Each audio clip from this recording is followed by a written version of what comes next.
Assalamualaikum dan salam sejahtera. My name is Ahmad Asfar and welcome back to my YouTube channel. Hari ini saya akan bawa korang pergi ke Sungai Tua. So, saya daripada Kota Kemuning nak ke Ulu Yam. Perjalanan ambil masa dalam lebih kurang 1 jam. And sambil-sambil tu saya akan explain dekat korang macam mana experience saya bila saya beli kereta used car. Especially kereta yang dah lebih kurang 10 ke 12 tahun umur lah. So usually bila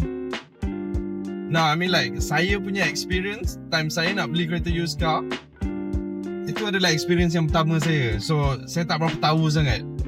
Dan boleh kata macam saya tak check betul-betul. Itu satu benda yang saya menyesal lah. Sebab kita tak ada experience. And bila kita jumpa dengan this sales advisor ni, diorang ni macam ikan shark kan. Nampak klien terus nak sell the product and then try to convince kita sedaya upaya.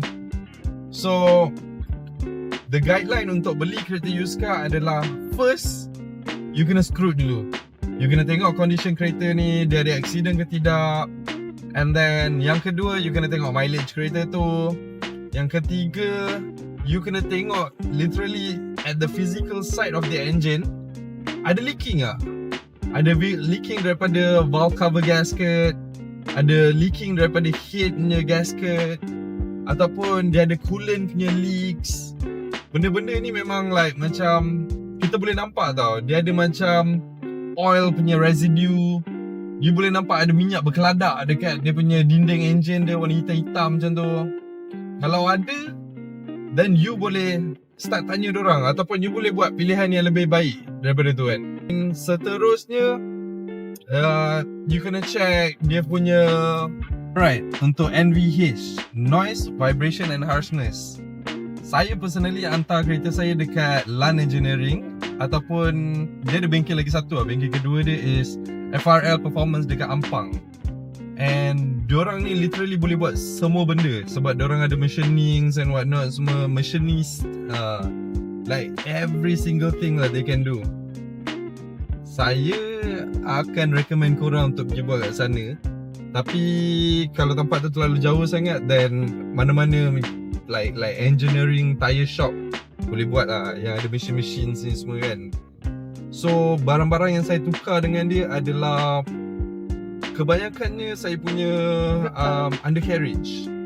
So saya punya bushing saya semua saya pakai Wind Impact Bush. Dia better than your stock bushing. Dia basically like a race punya bush tau. It's called a full bush. So tak berapa sesuai sangat untuk daily use, tapi kalau orang tu dah pakai untuk racing kan, benda tu boleh tahan like extreme punya condition kan. Kita setakat bawa hari-hari ni tak ada benda lah kan. Probably last longer than we think lah kan. And untuk suspension part pula, some options ada untuk macam you refurbish balik you punya stock suspension pun boleh juga. Ataupun you boleh beli macam KYB XLG punya suspension dekat Shopee, tak mahal sangat. Kalau you nak lagi up sikit, maybe you boleh pakai KYB RS Ultra. Ini semua macam stock suspension, tapi dia lebih sporty. XLG macam stock habis, RS Ultra dia slightly sporty. And then maybe you boleh tukar macam spring, H&R spring ke, A-Buck punya spring, lowered punya springs. Tapi untuk saya, sebab harga dia lebih kurang je tau, kalau you tengok spring baru and whatnot ni semua. And spring untuk kereta ni tak senang sangat untuk cari. Kalau ada dekat dalam market tu memang betul-betul macam miracle lah basically kan. So saya tengah scroll dekat Facebook satu malam tu, tiba-tiba ni ada satu hamba Allah ni, saya pun lupa apa nama dia, Hafiz something. Nanti saya link dekat bawah lah kan. Dia memang jual suspension ni, banyak barang-barang accessories. And tiba-tiba keluar BC Racing BR punya series, monotube punya design, 32 steps, high, low, soft, hard body shift. So harga pun memang mampu milik lah at the time. Cuma bila saya dapat, dia cakap you tak perlu nak service pun, tapi just for like macam preventive maintenance jugalah kan. Saya nak hidup dengan aman kan. So saya pergi hantar servis. Saya hantar servis, saya rasa dia dalam sebatang mungkin dalam RM180 ke RM170 macam tu. Siap dalam masa sehari. So you kena tinggalkan dulu lah kan. Right. Kereta saya ni dah start keras sebab saya pakai BC Racing VR, racing punya suspension. And then I dah buat camber about 2 degrees lah lebih kurang untuk lebih sedap cornering. Tapi dia punya cons dia adalah dia akan makan tayar you unevenly, so tak rata. So setiap kali saya akan servis kereta ni, saya akan pergi buat tire rotation. So untuk maximizekan nyawa tayar ni lah kan. So saya boleh pakai lagi lama kan. So kembali kepada topik saya tadi. So bila you dah check minyak engine, and then minyak-minyak yang leaking daripada engine, ataupun you boleh tengok coolant, ada apa coolant yang leaking daripada situ, minyak engine berkurangan dekat dalam dipstick, and then coolant punya reservoir makin mengurang, and then you boleh check noise, vibrations and harshness, meaning bila you bawa kereta tu ada bunyi yang pelik-pelik tak? Ada bunyi-bunyi yang out of the ordinary. Kalau ada, then maybe you boleh buat pilihan yang lain lah. So selepas you dah check semua tu, then barulah you boleh pergi jumpa dengan sales advisor, and then you boleh renegotiate based on harga apa yang diorang offer. And then maybe you boleh minta harga yang lebih rendah, and maybe diorang boleh bagi. Tetapi apa yang saya menyesal dekat Subaru XV ni adalah, kalau lah saya tahu at the time, and kalau saya tak desperate at the time untuk buat pilihan, saya dah cari yang STI version. Sebab harga tak banyak beza pun sebenarnya. And untuk saya nak dapatkan like macam gear knob STI, seat yang ada STI punya embroidery, jahitan STI tu, small things lah, tak penting pun. Dia tak ada effect dekat performance, tapi barang tu mahal gila. So yeah, with the body kit lah and whatnot kan. So untuk STI punya version, dia tak banyak benda. Dia ada that STI punya flexible tower brace yang strut bar depan STI tu, and then dia ada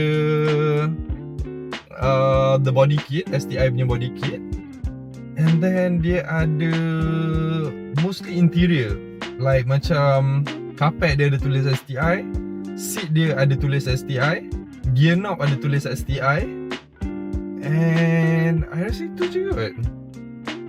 So like kalau to be honest, kalau you memang tengah cari on a budget, antara you know like mid spec dengan STI punya spec tak banyak beza, kecuali that STI punya logo tu je. So yeah, kalau saya menyesal sebab kalau boleh saya nak, you know, like dah lalang kan. And STI ni macam, you know, the AMG, you know, ataupun the M class, ataupun like the Type R, and the performance class lah of that particular model kan. So yeah, and another advice is, kalau you nak beli Subaru XV, saya syorekan awak, ataupun saya recommend awak untuk ambil yang 2017. Sebab yang 2017, the facelift punya model, dia lain sikit. Like dia punya meter tengah ni, dia dah ada macam a different display. You punya apa benda ni, meter ni pun ada a different display. And then dia ada bacaan untuk you punya oil pressure dengan you punya oil temperature. Macam saya memang tak ada. So saya nak kena tambah extra accessory untuk saya dapat detect oil pressure dengan oilnya temperature lah. So untuk saya benda tu penting. So kalau you ada pilihan, you nak angkat STI, sebab ramai orang tanya saya. Macam lepas saya buat video kan, tiba-tiba orang start komen dan cakap diorang pun berminat nak beli Subaru XV ni kan. Tapi diorang macam takut. Diorang takut nak cari bengkel dekat mana. And then diorang takut dengan kereta engine boxer ni. And then diorang takut dengan brand Subaru ni. Actually, spare part untuk kereta Subaru ni tak mahal sangat. Saya pernah compare dengan Subaru XV 2014 dengan Toyota Vios 2021-2022 macam tu kan. Toyota Vios tu lagi mahal. And barang-barang ni you boleh dapat original, murah daripada Shopee of course lah. Like semua benda kita beli daripada Shopee sekarang. And then you bawa barang tu pergi ke bengkel, lepas tu you suruh diorang pasang. Dia okay je. Like you still bayar untuk labor charge. So untuk bengkel-bengkel recommendation, nanti korang boleh just comment dekat bawah. And then saya boleh bagilah guidelines bengkel-bengkel yang recommended untuk buat Subaru lah basically kan. Sebab in my personal experience, saya dah pergi macam-macam kedai bengkel kan, and tak semua orang nak buat kereta Subaru ni tau. And then like especially untuk orang-orang yang macam tak biasa buat kereta Subaru kan, diorang akan tekan harga. Harga dia akan lain macam sikit kan. Tapi bila you pergi dekat this specialized Subaru punya bengkel, harga murah, jauh beza. Kadang-kadang sampai RM100, kadang-kadang sampai RM150. So yeah, kalau korang betul-betul berminat dengan Subaru XV, and then korang nak tahu bengkel mana yang korang patut gerak, korang just komen dekat bawah. And then korang bagi tahu korang yang daripada area mana lah. Nanti saya boleh bagi recommendation lah.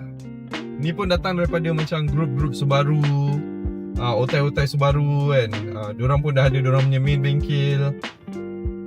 So alright.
Okay, okay.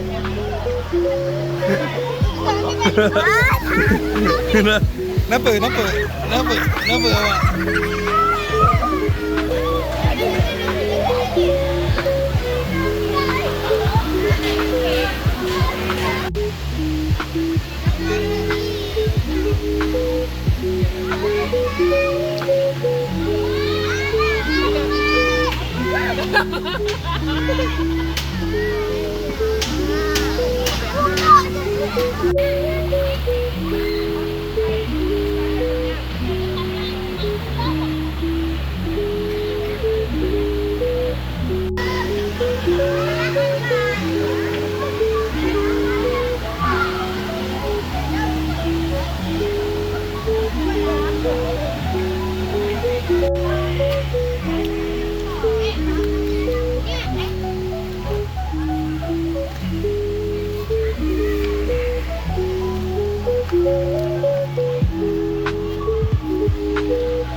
Okay guys, so basically kita dah selesai pergi mandi dekat apa nama tempat ni? Sungai Tua dekat Ulu Yam. And okay lah, I would really recommend everybody to come here, especially orang-orang yang ada anak, sebab facility yang diorang sediakan sangat selesa. Pondok-pondok yang diorang sediakan semua ada macam wall plug, so you can bring your extension and then you can bring like a fan, you know, a small table fan ke apa. Sangat-sangat selesa. And then air dekat situ pun macam cetek, so selamat untuk anak-anak kan. So parents tak risau sangat. Okay lah. Very good experience. I would really recommend it. Ya Allah.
Memang all-wheel drive is the best.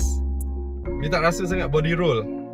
Even though sekarang ni I still tengah pakai the standard size punya rear anti-roll bar, which is, tak silap saya, dalam 16mm kot. So maybe in the future I can upgrade the anti-roll bar kat belakang tu lah kan. Tapi kalau boleh I nak cari yang 20mm and above, maybe 21mm ke 23mm kan. Cuma Ultra Racing ada 19mm sahaja. So I tak tahu dapat rasa ke beza 16mm dengan 19mm. But overall, this car with the Boxer engine, low center of gravity, symmetrical, all-wheel drive, you know, don't work together. Lepas tu I loadkan lagi dengan BC Racing BR punya series. I buat setting dekat depan dalam 15, and then belakang saya buat setting dalam 13. So depan lagi keras daripada belakang. And ketinggian depan saya rasa dalam 1 jari, and then ketinggian belakang dalam 2 jari. So that dia tak kacau lah dengan, you tahu lah jalan raya Malaysia ni macam mana kan. So I nak ada suspensionnya travel sikit. So future upgrades, maybe I nak tukar radiator yang lagi besar,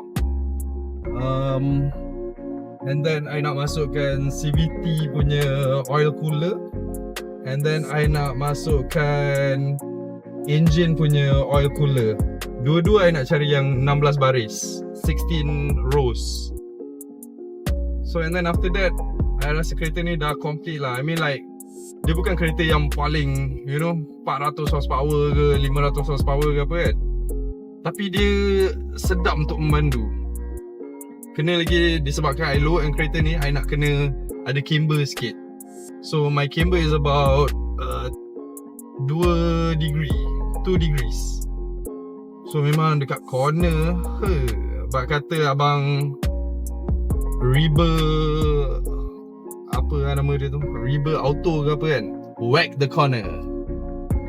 It's one of the best thing you can get for the price of, you know, less than 25,000 ringgit. I really would recommend everybody get Subaru XB, and then kita boleh make a group. Okay, Assalamualaikum. Apa benda ni? Pandan cendol.